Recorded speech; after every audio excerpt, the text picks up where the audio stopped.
Assalamualaikum warahmatullahi wabarakatuh. Selamat pagi untuk ayah dan bunda yang memberikan kesediaan waktunya untuk menonton video sharing ilmu dan pengalaman pribadi saya selama di Santi Kumara Daycare. Saya mengucapkan terima kasih atas keluangan waktunya dan izinkan saya memperkenalkan diri. Perkenalkan, nama saya Rikna Nisrina atau biasa dipanggil dengan Miss Rina. Saya merupakan caregiver di Santi Kumara Daycare.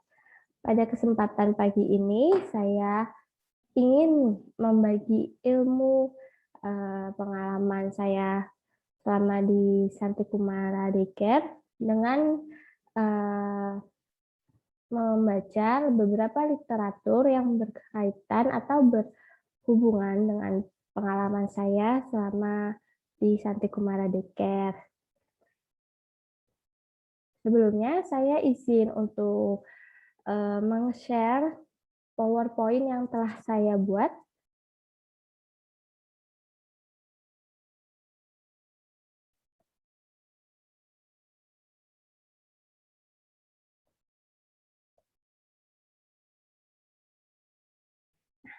PowerPoint yang saya buat ini berkesinambungan dengan pengalaman selama saya di daycare, dan tentunya saya juga mendapatkan beberapa literatur dari para ahli. PowerPoint yang saya buat adalah kegiatan yang sehari-hari dilakukan oleh anak, yaitu saya mengangkat tema bermain dan permainan untuk anak usia dini. Kenapa saya mengambil tema bermain dan permainan? Karena ini merupakan dunia anak dan yang paling sangat dekat dengan anak, yaitu bermain dan permainan. Dalam PowerPoint ini, saya ingin membahas 5 topik, yaitu pengertian bermain, pengertian permainan, pentingnya bermain dan permainan, jenis-jenis bermain dan permainan, dan apa saja tahapan dalam bermain dan permainan. Untuk yang pertama adalah pengertian bermain. Bermain menurut Harlock tahun 1993 adalah kegiatan yang dilakukan untuk kesenangan yang ditimbulkannya tanpa mempertimbangkan hasil akhir. Kemudian menurut Sudono tahun 2003, bermain merupakan pekerjaan masa kanak-kanak dan cermin pertumbuhan anak, dan bermain merupakan kegiatan yang memberikan kepuasan bagi anak itu sendiri. Jadi yang kita ketahui bahwa bermain merupakan kegiatan atau aktivitas yang dilakukan oleh anak, dengan anak belajar melalui bermain, mengeksplorasi semua yang ada di lingkungan sekitar anak, dan tentunya akan memberikan kepuasan dalam diri anak. Selanjutnya yaitu pengertian permainan. Pengertian permainan menurut Sandrock tahun 2002 adalah suatu kegiatan yang menyenangkan yang dilaksanakan untuk kepentingan kegiatan itu sendiri. Dan menurut Erikson dan Freud, permainan adalah suatu bentuk penyesuaian diri manusia yang sangat berguna menolong anak untuk menguasai kecemasan dan konflik. Jadi menurut permainan merupakan aktivitas kegiatan anak yang di dalamnya itu terdapat pemecahan masalah, sehingga anak dapat memecahkan masalah melalui permainan, dan itu akan menjadi kesenangan sendiri bagi anak, dan tentunya kegiatannya yang menyenangkan. Poin berikutnya adalah pentingnya bermain dan permainan. Ayah dan bunda pasti sudah tidak asing dengan bermain dan permainan. Ini sangat penting bagi anak usia dini. Kenapa penting? Karena bermain dan permainan merupakan dunia anak-anak. Anak-anak belajar melalui bermain. Anak-anak dapat mengeksplorasi lingkungan sekitarnya melalui bermain. Ada poin yang dioptimalkan melalui bermain dan permainan, yaitu ada aspek perkembangan anak usia dini. Tentunya ayah dan bunda sudah tidak asing lagi dengan aspek perkembangan anak usia dini. Ada 6 aspek perkembangan anak usia dini yang terstimulasi melalui kegiatan bermain dan permainan. Yang pertama adalah aspek perkembangan kognitif. Melalui bermain dan permainan, kognitif anak akan terasah dan terstimulasi dengan sendirinya, yaitu anak saat bermain, anak akan memecahkan masalah. Seperti pengalaman saya di daycare, menyusun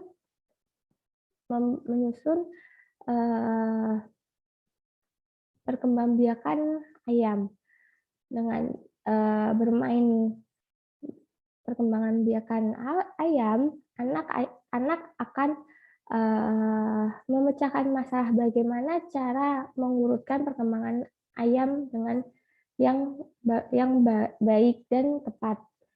Nah, aspek kognitif anak akan terstimulasi dengan ia berpikir dan memecahkan masalah bagaimana cara perkembangbiakan ayam dengan urutan yang tepat. Lalu dengan bermain dan permainan puzzle. Pengalaman membuat kegiatan puzzle, anak akan terlatih problem solving-nya atau pemecahan masalahnya agar puzzle-puzzle tersusun dengan sempurna. Yang kedua adalah aspek perkembangan bahasa. Melalui kegiatan bermain dan permainan, anak akan terstimulasi bahasanya, penambahan kosakata yang baru. Misalkan dalam aspek perkembangan bahasa, anak kegiatan bermain peran, anak akan menambah kosakata baru. Misalnya seperti yang pernah dilakukan di Santi Kumara Daycare, yaitu bermain peran, bermain jual beli. Anak akan menambah kosakatanya, saya mau beli ini, beli buah harganya berapa. Anak akan menambah kosakata baru. Selain itu, anak juga menambah kosakata dengan nama-nama buah dan nama-nama sayuran. Misalnya seperti terong, seperti tomat, seperti buah pisang, buah stroberi, buah anggur, seperti itu. Lalu yang ketiga yang terstimulasi adalah aspek perkembangan nilai agama dan moral. Dalam pentingnya bermain, nilai agama dan moral ini menjadi suatu yang penting terstimulasi bagi anak, yaitu ketika kegiatan, anak akan dibiasakan untuk berdoa. Semua kegiatan dibiasakan untuk berdoa, untuk diberikan kelancaran dalam belajar dan bermain. Lalu yang keempat, yaitu aspek perkembangan fisik motorik. Dalam bermain dan permainan, aspek perkembangan fisik motorik dapat terstimulasi dengan secara tidak sadar. Ayah dan bunda pasti sudah tidak asing bagi aspek perkembangan fisik motorik, yaitu ada motorik halus dan motorik kasar. Dalam bermain, anak akan terstimulasi motorik halusnya, yaitu dengan memegang permainan itu sendiri, atau mengelem, atau bermain cat air, jari jemari anak akan terstimulasi. Dan motorik kasarnya akan terstimulasi melalui permainan bola, menggiring bola, atau bermainan halang rintang. Selanjutnya yang kelima adalah aspek perkembangan sosial dan emosional. Pada aspek perkembangan sosial emosional ini sangat-sangat penting dan hal yang paling dasar untuk distimulasi, karena dalam aspek perkembangan sosial emosional ketika bermain ini akan terstimulasi secara tidak sadar, yaitu saat anak bermain dan permainan dengan teman-temannya, anak akan terstimulasi untuk menolong teman-temannya ketika teman-temannya terdapat masalah, anak menolong membantunya anak lain agar pekerjaannya atau bermainnya lebih mudah. Pada aspek perkembangan sosial emosional, juga anak akan terasa atau terstimulasi dengan rasa antri.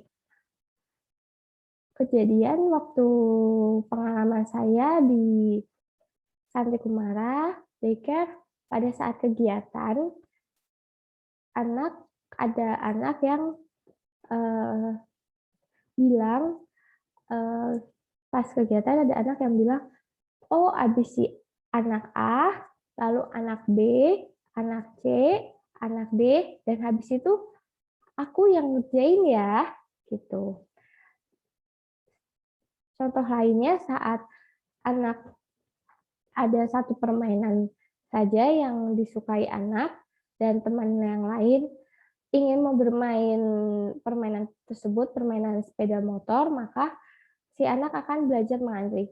Oh, kamu 2 putaran, lalu aku 2 putaran, lalu nanti kamu 2 putaran lagi.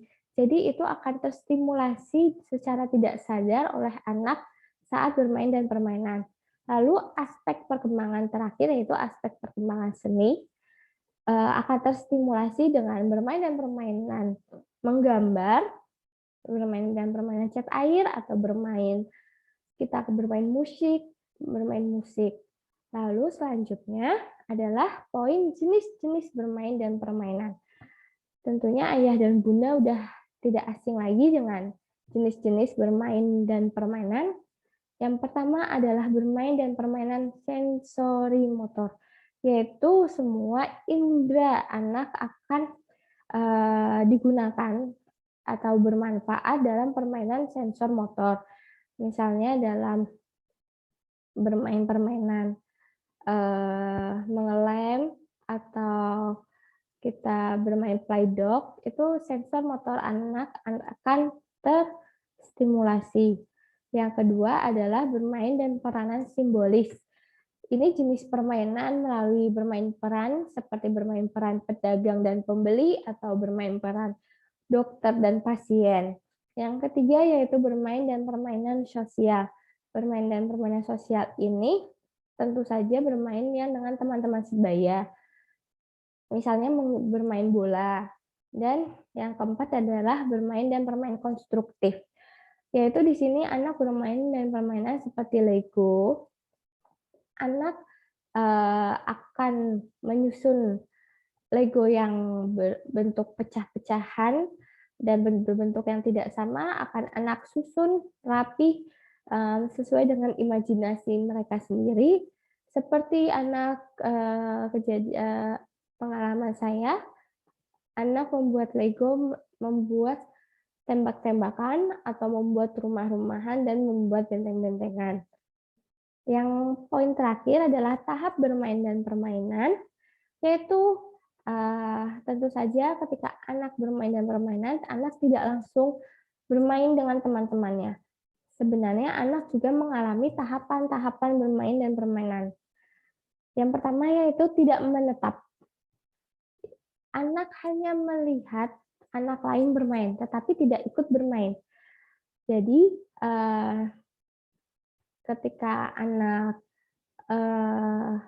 malu untuk bermain, ayah bunda tidak perlu khawatir karena anak sedang ada di tahap ini, tahap awal. Anak memiliki rasa was-was terhadap dirinya, apakah bermain itu aman untuk dirinya atau akan berbahaya. Anak hanya melihat teman-temannya bermain. Itu tidak apa-apa, ayah dan bunda tetap mendampingi, tetap mensupport yang baik. Yang kedua adalah pengamat. Anak belum mau terlibat untuk bermain, tetapi muncul ketertarikan untuk bermain. Ayah dan bunda bisa melakukan sounding ke anak. Kalau bermain itu tidak apa-apa, bermain itu menyenangkan, bermain itu bisa bikin kakak happy. Dan di sini anak sudah mulai ketertarikan, misalnya anak sudah mulai mau itu mendatangi perosotan atau anak sudah mau bermain permainan kuda-kudaan, anak sudah mulai ketertarikan tapi anak belum mau nih terlibat untuk bermain dengan teman-temannya. Yang ketiga yaitu anak bermain sendiri. Anak sudah mulai bermain tetapi bermain sendiri dengan mainannya. Biasanya anak sudah mulai asyik bermain kuda-kudaan sendiri atau anak sudah mulai asyik bermain perosotan. Jadi dia menaikin tangga perosotan lalu turun ke bawah, terus balik lagi naik tangga dan turun ke perosotan. Di situ anak sudah mulai asik dengan sendirinya. Nah, ayah bunda ini tentunya ketika anak sudah mulai asik bermain, ayah bunda dapat sounding lebih lanjut. Kakak kalau main dengan teman-teman asik loh, lebih happy loh. Happy-nya kakak lebih double, lebih 2 kali happy, lebih senang gitu. Nah, ketika anak sudah mulai percaya sama orang lain, anak akan memasuki tahap keempat, yaitu kegiatan paralel. Yaitu anak sudah bermain dengan anak lain, tetapi belum terjadi interaksi dengan anak lain. Biasanya anak ini, sepengalaman saya, sepenglihatan saya, anak mau eh, bermain seperti kejar-kejaran, tapi dia tidak interaksi. Ayo kita lari ke sini. Dia cuma hanya mengikuti di belakangnya. Ayah dan bunda bisa melakukan sounding lebih lebih dalam, biarin agar anak dapat dapat lebih percaya dengan orang lain. Kalau main sama teman itu lebih menyenangkan. Sama seperti kakak main sama ayah bunda kan menyenangkan bermain berdua. Nah, kakak dapat nih bermain dengan teman-temannya, pasti kakak akan lebih happy. Nah, jika pada anak sudah mulai percaya pada orang lain yang mereka sebut teman, ia akan bermain dengan teman, memasuki tahap kelima, yaitu bermain dengan teman. Anak sudah mulai mengingatkan satu sama lain, terjadi menukar mainan atau anak mengikuti anak lain. Ini pengalaman saya, penglihatan saya sama di daycare, anak yang tadinya malu-malu dengan teman-temannya, ketika dia sudah mulai percaya dengan satu teman, dia akan terjadinya interaksi. Misalnya seperti bermain Barbie-Barbian, si anak akan eh, sudah mulai interaksi sama teman-temannya. Ayo kita dandanin Barbie yuk, atau ayo kita main salon-salonan. Barbie-nya bagusnya yang pakai baju apa ya hari ini? Seperti itu. Dan jika anak sudah mulai percaya dengan temannya, dia akan kerjasama dalam bermain, memasuki tahap keenam, yaitu anak bermain bersama secara terorganisasi, masing-masing menjalankan peran yang saling mempengaruhi satu sama lain. Misalnya saat bermain Barbie-Barbian, anak mengajak teman-teman yang lain untuk bermain Barbie-Barbian, misalnya bermain Barbie yang mau ke mall atau mau ke salon, seperti itu. Jadi ayah dan bunda tidak perlu khawatir jika anak belum mau main sama teman-temannya, karena anak akan mempunyai tahapan-tahapan sendiri dan tahapan itu berbeda antar satu anak dengan anak lainnya. Maka orang tua, ayah dan bunda perlu melakukan sounding agar anak percaya dengan orang baru yang ia sebut sebagai teman. Nah, sekian presentasi dari saya. Saya mengucapkan terima kasih banyak karena ayah dan bunda sudah meluangkan waktunya untuk mendengar atau berdiskusi, berbagi ilmu dengan pengalaman saya selama di daycare dan melalui beberapa literatur dari para ahli.